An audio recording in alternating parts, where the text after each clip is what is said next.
Good evening. I am Jeremia Carian P. Balgos, your interviewer for today. I am here with Dr. Melanie Shrapno, and she is an internal medicine doctor. Would you like to introduce yourself po, Doktora? Yeah, I am an internist by profession, and I took my medicine course in MCU and had my residency training in Veterans Memorial Hospital. Thank you po. Before the interview starts, the interviewee had given their consent to answering our questions for today, so don't worry. For the first question, as someone in the medical field, how do you think our society now harms our bodies without us knowing? Okay. Our bodies are harmed by a lot of factors, like for example, stress, junk foods, pollution, less exercise or sitting too much, and increased screen time on TV, on computers, and on the phones, and without us noticing that we're doing it. Okay? Those are the basic things that can harm our body. Okay, for the next question, what are the main factors around us that we encounter in our daily lives that may be cause of sickness and diseases?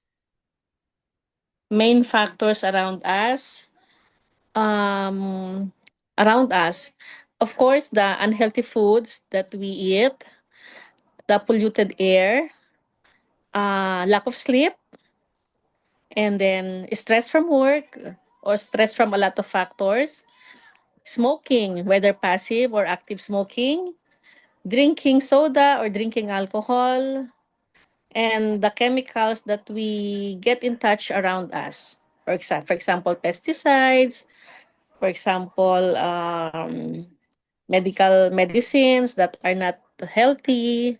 So those are the things that we don't notice that we can be considered as the main factors that causes sickness to our body. Okay? Okay po, let's move on to the next question. What bodily systems are the most affected and irritable with the most common pollutants and vices? For example, cigarettes, alcohol, and traffic conditions. Bodily systems. All of the systems of the body actually, like where the respiratory system that is caused by pollution and smoking, and our cardiovascular system that is caused by inactivity, poor diet control, or bad diet, and fact stress.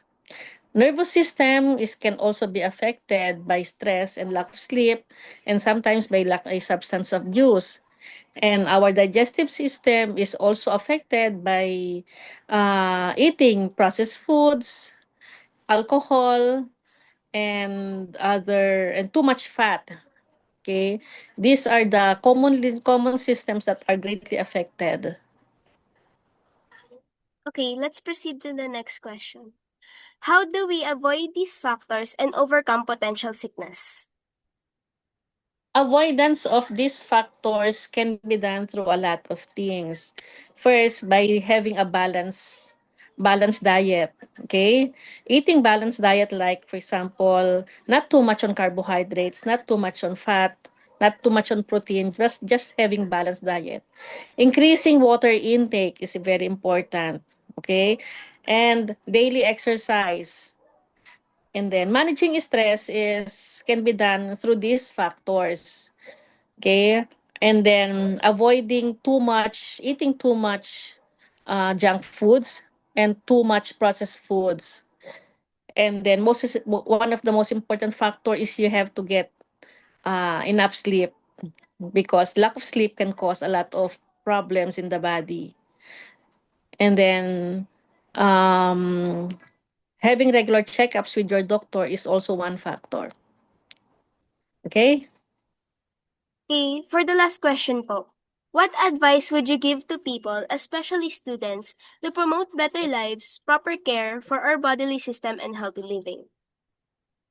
For students, The most important thing that they should understand is to have a healthy lifestyle.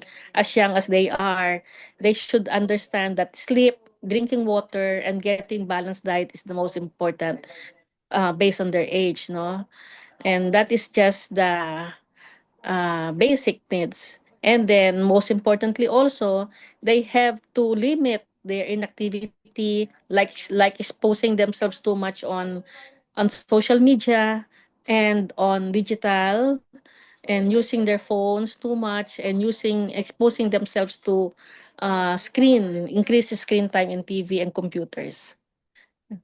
Okay, that's those are the most important thing for students. Thank you for those knowledgeable answers. That would be all for our interview po. Thank you for your time po, Doktora. Thank you po.